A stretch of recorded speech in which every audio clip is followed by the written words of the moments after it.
네, 반갑습니다. 우리가 이제 또 내일은 저희 개강하는 날이죠. 그래서 오늘은 또 수업도 많고 또 엄청 바쁜 날이고 또 토요일도 이제 개강이 있는 날이고 그래서 이번 한 주는 왠지 굉장히 수업도 많고 바쁜 한 주가 되는 것 같아요. 자, 그래도 우리가 아무리 바쁘더라도 할 거는 꼭 해야 되겠죠. 맞습니다. 할 거는 꼭 하시고 자, 오늘은 여러분들이 이제 서울 다가구가 있고 지방 다가구가 있는데 지방 다가구 중에서도 월세가 많이 나오는 걸 세팅해야 됩니다. 이왕 지방가 하실 것 같으면 월세가 많이 나오는 걸 해야 되는데 물론 뭐 제가 수업 때는 지방 다가구 중에도 시세 차이까지 볼 수 있는 물건도 많이 알려드리지만 오늘은 지방 다가구 중에 어떤 거? 월세가 확실한 거, 공실 날 리스크도 없는 지역에 월세가 확실한 거. 그럼 어떤 기준으로 물건을 봐야 되는지 제가 다는 얘기를 못 해드리지만 몇 가지의 기준점을 갖고 말씀을 해드리도록 하겠습니다. 자, 물건 한번 보도록 하겠습니다. 안녕하세요. 네, 오늘 여기는 경북 칠곡군 외관읍 토지 건물 일괄 매각이고 건물 전체 및 토지 지분 매각이죠. 지분은 뭐 도로 지분이니까 크게 신경 쓸 건 없고 토지는 몇 평? 140평이나 됩니다. 엄청 크죠. 그리고 건물은 203평 되고 감정가는 10억인데 한번 유찰되어서 7억으로 나와 있다. 자, 그럼 사진을 한번 보도록 하겠습니다. 자, 사진을 딱 봤을 때 어떤 느낌이에요? 이거. 약간 디자인이 모텔 같은 느낌이 있죠? 모텔 같은 느낌도 있고, 앞에 있는 길도 널찍널찍하게 되어 있고, 140평이다 보니까 뭐가 확실하다? 주차가 확실하다. 엄청 중요한 얘기입니다.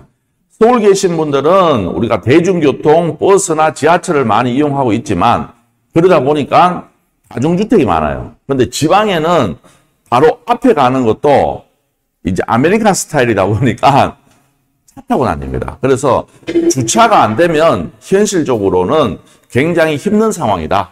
그래서 굉장히 대지 넓은 것을 여러분들이 또 때로는 주차가 확실히 되는지가 굉장히 중요한 얘기입니다. 자, 그러면 이렇게 현관문은 나와 있고, 옥상, 아이고야, 준표야. 옥상 올라가는 길도 있고, 건물 뒤편에서 보이는 물건이다. 이렇게 보시면 좋을 것 같아요. 자, 이 건물 안쪽에 있는 건데, 그냥 이렇게 봐도 널찍널찍한 주차장을 보유하고 있다. 자, 그러면 여기까지 하고, 자, 그러면 토지가 두 필지죠. 두 필지인데, 본 필지는 120평이고, 도로 지분이 19평이나 있다. 그래서 사용 승인일은 2017년이다. 자, 이게 여러분들 이제 여기서부터 포인트가 나갑니다. 2017년도 중요하겠지만 이 다가구라는 것은 외진되어 있는 게 아니고 다가구 밀집 지역에 대부분 있습니다. 그러다 보면 그 중에 나의 물건이 연식이 이 중에 신축이냐 구축이냐를 파악을 하셔야 돼요. 우리가 그냥 신축이라 그러면 건물 지은 지 한 5년 되면 신축이라고 얘기하죠. 근데 중요한 거는 그거는 지역별로 의미가 다르게 부여되는 거예요, 이게. 그 지역에서 내 물건이 신축이냐, 구축이냐가 굉장히 중요합니다. 왜 중요할까요? 지금은 건축비 때문에 집을 못 짓습니다. 향후, 특히 지방 같은 경우에는 5년 동안은 제가 봐서 앞으로 집을 지을 수 있는 상황이 절대 안 됩니다. 그리고 5년이라는 시간이 지나더라도 신축을 하려고 그러면 그 지역의 월세가 지금보다는 뭐 이 정도 지역이잖아요. 그러면 거의 배는 올라가줘야 돼요. 그러기에는 쉽지 않겠죠. 그래서 쉽게 지금은 신축을 못하는 시기가 되어버렸어요. 그렇기 때문에 이 지역에서 내 물건이 연식이 신축이냐 구축이냐는 굉장히 중요한 얘기예요. 그런데 우리는 연식이 몇 년식이다? 2017년식이다. 그러면 내 물건이 이 지역에서 우리는 어디에 보면 외관이라는 이 지역 안에서 신축이냐 구축이냐는 굉장히 중요한 얘기입니다. 그런데 저희들이 물건을 가져올 때 저 나름대로 우리가 조사를 하거든요. 최고 신축 건물이 2016년, 17년식이랍니다. 그러면 우리 거는 뭡니까? 완전 17년식이지만 이 지역에서는 제일 신축이다. 그러면 내게 앞으로 새가 잘 빠질까요? 덜 빠질까요? 무조건 잘 빠질 수밖에 없다 이 말이야. 이게 굉장히 중요한 얘기예요. 자, 그리고 말소 기준은 2017년 6월 29일이고 전입은 그 전에 되신 분들은 없다. 권리상 문제는 전혀 없고 깨끗하다. 건물 등기도 보면 임차권 설정이 김경환 씨가 3천만 원 돼 있고 나머지는 특별한 권리 관계는 없다. 잘 보세요. 여기가 어디입니까? 경북 무슨 칠곡군 외관읍. 야, 이 시도 아니고 군을 가지고 왔느냐 이렇게 욕을 할 수 있어요. 욕을 할 수 있지만 자 지도를 보면 그 얘기를 안 하실 거예요. 자, 지도를 보여드리도록 하겠습니다. 자, 이게 뭐냐면 경부고속도로 1번 해놨죠. 1번 우리나라에 최초에 생긴 고속도로가 뭐다? 준표 무슨 도로? 경부고속도로입니다. 우리 준표는 똑똑해서 다 알죠. 경부고속도로가 우리나라의 첫 번째 개통되는 뭐다? 고속도로다. 그리고 이 고속도로에 지금 외관 IC가 있으면 바로 나오면 뭐다? 밑에는 공단이 있고 여기가 저희 해당 물건이 여기 있어요. 자, 그리고 외관이 그러면 여러분들 잘 모르실 거예요, 아마. 그런데 자, 외관이라는 동네가 바로 밑에 뭐가 있느냐 하면 대구가 있습니다. 대구에서 고속도로 타고 오면 몇 분 걸리냐면 20분 걸립니다. 영훈씨 아침에 출근할 때 몇 분 걸렸어요? 1시간 걸렸습니다. 서대문에 사는데 강남까지 오는데 1시간 걸립니다. 그런데 중요한 거는 대구에서 외관까지 20분이면 갑니다. 그러면 가까운 거리예요? 먼 거리예요? 굉장히 가까운 거리다 이 말이에요. 그러면 이 외관이라는 지역이 어떻게 보시면 되느냐 하면 대구의 위성도시다. 자, 그러면 이 위성도시라는 게 베드타운도 있고 산단도 있고 물류도 있잖아요. 근데 이 외관이라는 지역이 대구의 물류 창고가 많은 지역이 여기 어디냐면 외관이에요. 그러면 우리 서울 안에서도 이렇게 보면 물류 단지가 많은 지역이 어딘지 알아요? 경기 북부 지역에는 남양주 구리 쪽이 물류 단지가 제일 많아요. 그러면 남쪽으로는 어디가 많을까요? 남쪽. 수도권 남쪽. 서울 남쪽. 화성이 물류 단지가 제일 많아요. 그리고 우리가 동쪽으로 봤을 때 어디가 많을 것 같아요? 동쪽으로. 서울에서 동쪽. 경기도 광주. 그래서 큰 물류 단지 그리고 냉동 공장 창고들이 많은 지역이 경기도 광주가 많아요. 여기는 서울의 동쪽을 맡고 서울의 북부 쪽은 구리 남양주가 맡고 있고 서울의 남쪽 지역은 어디를 맡고 있느냐 하면 화성이 맡고 있어요. 그러면 수도권의 동쪽은 어디가 물류 단지가 많을까요? 동쪽. 아니 서울의 동쪽 말고 참 서쪽. 서쪽. 김포지. 김포가 지금 맡고 있다 이 말이에요. 그렇게 요런 기본적인 거는 여러분들이 알고 계셔야 돼. 그런데 대구 같은 경우에는 여기 칠곡이 대구의 물류와 산업 단지를 맡고 있는 데가 어디다? 칠곡이다. 그러면 이런 산업 단지와 물류 단지가 많다 그러면 거기에 계속 공사를 하다 보면 그 공사 인부들이 자야 될 방도 필요하고 그리고 이 자체적인 인구도 있을 것이고 이렇게 보시는 것처럼 산단이 많다 그러면 여기 일하시는 분들도 많고 그러면 다양한 사람들이 거주할 수 있는 데가 어디다? 여기 칠곡에서 그 중심 지역이 어디냐면 칠곡의 중심은 어디냐면 외관이에요. 외관. 그리고 또 지도에서는 안 나오는데 자 여기 외관 여기 위쪽 여기가 뭐가 있느냐면 뭐가 있을까요? 외관 그러면 되게 오래된 게 있는데 잘 모르시죠? 미군 부대가 있습니다. 미군 부대. 여기가 외관이 여기가 지도에는 안 나오는 굉장히 큰 미군 부대가 있어요. 그러면 미군 부대는 미국 사람만 있어요? 한국 사람들도 있어요? 골고루 섞여 있죠? 한국 사람들도 의외로 많아요. 그리고 미군들도 영외에서 생활하는 친구들도 굉장히 많아요. 그리고 그 미국 군인들이 많다 보니까 이 사람들도 소비도 하겠죠? 그래서 그 관련된 일에 종사하시는 분들도 굉장히 많아요. 그래서 이 외관이라는 거는 그러면 어떻게 보면 1인 가구 수요가 굉장히 많은 지역이다. 그래서 저희들이 월세를 구하려고 방을 알아본 결과 중요한 거는 세입자들이 들어오려 그러면 대기를 걸어놔야 된대요. 지금 또 대기를 걸어놔야 방을 구할 수 있대요. 그래서 저희들이 방을 내가 2개를 구한다고 하니까 대기 걸어 놓으시래요, 그냥. 그만큼 뭐가 많다? 세입자들이 많다. 그리고 앞으로 공급이 있다, 없다? 공급이 없다. 그러면 우리 입장에서는 이 지역에서 우리 거는 제일 장점이 뭐였어요? 신축이다. 이 지역에서 가장 신축이었고, 그러면 공실의 리스크가 그만큼 적겠죠? 그리고 또 2번째, 세입자들이 지금 들어오려고 그러면 대기를 걸어놔야 된다.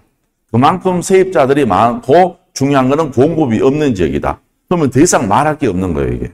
예. 그러면 매도가 되느냐 하고 물어보니까 얼마 전에도 매도를 했대요, 본인이.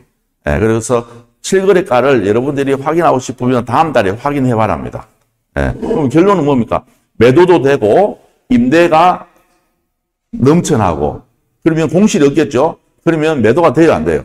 매도가 되는 거예요, 이게. 예. 이런 물건, 이런 지역을 찾는 게 굉장히 중요한 건데 제가 방송에서 다가고 하면서 항상 이 말씀드리는 게 제가 매년 1년에 한 50개에서 60개 정도는 저희 교육생들이 낙찰을 받는 것 같아요. 그러면 전국 각지에 있는 물건들을 저희들이 다 보겠죠. 예, 그러면 어느 지역이 조금 공실률이 있고 어느 지역이 공실이 없는지를 저희들이 명확하게 알고 있단 말이에요, 이게. 그리고 중요한 거는 외관은 이런 업이 칠곡군 외관이면 경매가 자주 나올까요? 잘 안 나올까요? 거의 잘 안 나와요. 중요한 거는. 이런 지역들이 더 여러분들이 지방이라고 해서 뭐 광역시 이런 데도 좋겠지만 이런 희소성이 있는 지역으로 가는 게 내가 리스크 없는 투자도 할 수 있고 나중에 매도할 때도 더 좋은 거예요.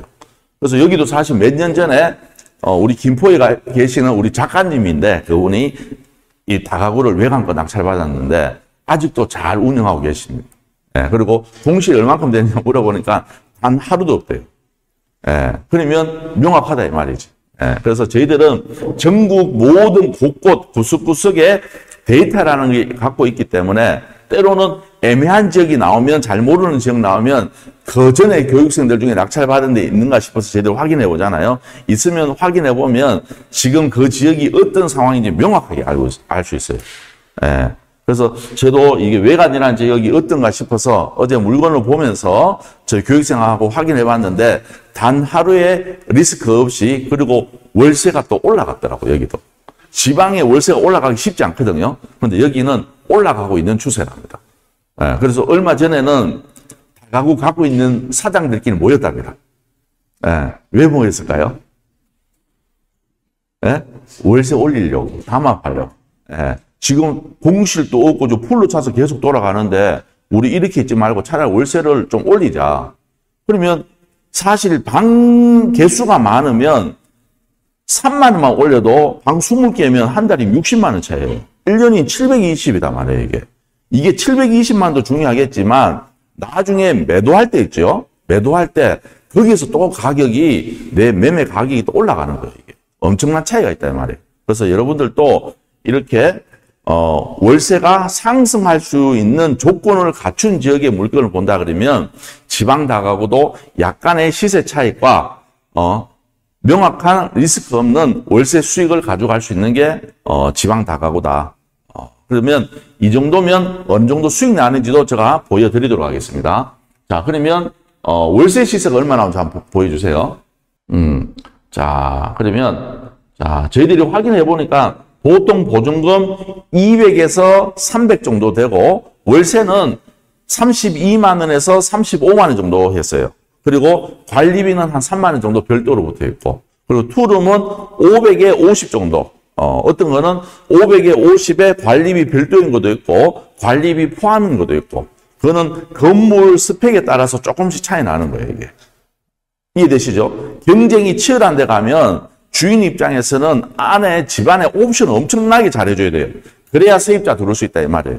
근데 이런 데는 주인이 갑이다 보니까 굳이 크게 내가 건물 안에 특별한 옵션을 안 하더라도 충분히 세입자를 받을 수 있는 장점을 지녔다. 이렇게 생각하시면 좋을 것 같아요. 자, 그러면 우리가 이거 보시는 것처럼 이 정도 되니까 수익률표 한번 보여주십시오. 수익률표. 자, 수익률표를 저희들이 만들었는데, 자, 감정가는 10억이고 최저가는 7억이에요. 그래서 대충 저희들이 잡았는 거는 그냥 매매 시세는 여러분들이 좀 더 알아보셔야 되고 저희들도 좀 더 알아봐야 되지만 그냥 너프하게 9억 잡아놨어요. 9억 잡아놨고 총 보증금은 5,700 그리고 월세는 700만 원 조금 넘게 나와요. 그러면 우리가 입찰을 최저가 기준에서 조금 높게 해서 7억 5천 기준으로 잡았을 때는 입찰 정액은 7억 5천, 7억 5천 200 이렇게 2천만 원 단위로 상승을 해서 이전비는 2.0, 수리비는 저희들이 그냥 한 1,000만 원 정도 잡아놨어요. 명도 비용하고 실질적으로 이 돈이 안 들어가는데 그냥 잡아놓은 거예요. 그리고 대출은 상가주택이니까 최소 80% 이상 나오는데 너프하게 80% 잡아놨어요. 그리고 이자율은 5% 잡고 이렇게 했을 때 7억 5천 기준으로 했으면 자 내가 총 입찰 보려고 그러면 얼마 있어야 돼요? 1억 7,500 정도 있어야 되고 보증금 회수하면 1억 1,800 정도의 내 투자금이 이 물건에 투자되는 거예요. 그리고 한 달에 450만 원 정도의 뭐가 나온다? 월세 수익이 나온다. 그런데 중요한 거는 앞으로는 여기에서 내가 좀 월세도 좀 너프하게 잡았는데 조금 더 상승할 수 있는 지역이고 직접 내가 한다 그러면 저는 여기서 월세 한 50원 더 받을 수 있을 것 같아요. 그러니까 여러분들이 그거는 여러분들이 직접 조사를 해보시고 확실하게 얼마 정도 받을 수 있는 월세인지를 여러분들이 조금 더 디테일하게 알아본다 그러면 때로는 그 상황에 맞게끔 내가 월세를 조금 더 올릴 수 있는 지역이니까 때로는 옵션을 한 개 더 넣어주고 월세를 올리는 것도 하나의 방법일 수도 있어요. 요즘은 다가구에 있죠. 혼자 사는 사람들 많잖아요. 그러면 이 혼자 사는 사람들이 다가구에서 제일 애로점이 뭐냐면 세탁이에요. 빨래. 빨래는 하는데 중요한 거는 뭐가 힘들어요? 건조. 햇빛이 없다 보니까 옷을 말르면 옷에서 냄새 나는 거예요. 그래서 건조기를 많이 넣어줘요. 그게 한 30몇만 원 하더라고 보니까 그거 하나 넣어주면 중요한 거는 없는 세입자도 들어온답니다. 사실 그건 옵션 하나 차이가 내가 사실 월세를 한 3만 원 더 받으면 1년이면 이 옵션비를 뺄 수 있잖아. 그렇죠? 근데 중요한 거는 이런 데를 사람들이 더 선호한다는 걸 여러분들 알고 있어야 돼요. 이런 돈을 내가 먼저 투자할 줄도 알아야 되는 거예요. 왜? 사람들이 원하니까. 이해되시죠? 자, 이렇게 하면 수익률이 한 46% 나오는 거예요, 이게.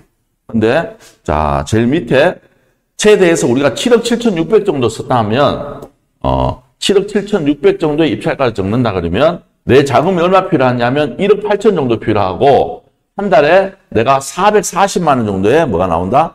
월세가 나온다. 그러면 이 정도면 굉장히 훌륭한 겁니다. 지방 다가구 중에도 이 정도면 거의 초A급이라 생각하시면 될 것 같아요. 사실 이런 물건을 찾으면 많아요, 적어요? 많을까? 적다고요? 사실 이 정도는 충분히 여러분들이 조금만 공부하면 금방 눈에 보이는 물건들이다. 그래서 여러분들도 이런 물건 하나 낙찰받고 월세 받으면서 이렇게 날씨 좋을 때는 꽃놀이도 좀 가시고 조금 삶을 여유롭게 살았으면 좋을 것 같아요. 어제도 이제 제가 한 분하고 상담을 했는데 이게 나이가 이제 50 넘어가고 이러다 보면 젊을 때처럼 열심히 일할 수 있는 상황이 안 돼요. 그리고 그동안 고생했는 게 있으니까 조금 보상을 받고 싶어하는 보상 심리가 굉장히 크게 작용하는 것 같아요. 그래서 요즘은 저희들이 이렇게 보면 주위에 현금 흐름에 대한 리즈가 굉장히 강하다. 그래서 제가 그런 것을 많이 느끼는 봄인 것 같습니다. 그래서 여러분들도 현금의 흐름을 확실하게 갖고 있으면 세상을 보는 시야도 틀려지는 것 같아요. 왜? 사실 참 돈이 아무것도 아닌 것 같아도 매월 고정적으로 들어오는 게 있다는 것은 내가 심리적으로 안정이 되기 때문에 가정에도 평화가 찾아올 수도 있습니다. 그래서 여러분들이 좀 더 적극적으로 하시다 보면 이런 물건은 충분히 찾을 수 있고 누구나 낙찰받을 수 있다고 저는 생각하니까 오늘 날씨 좋다고 집에만 계시지 말고 밖에 나가셔서 임장하시면서 좋은 물건 보고 오시면 좋을 것 같습니다. 자, 오늘 수업이 있어서 조금 빨리 마무리하고 내가 제가 내일 다시 좋은 물건으로 여러분 찾아뵙도록 하겠습니다. 지금까지 더 낚시할 옵션의 김멘토였습니다. 감사합니다.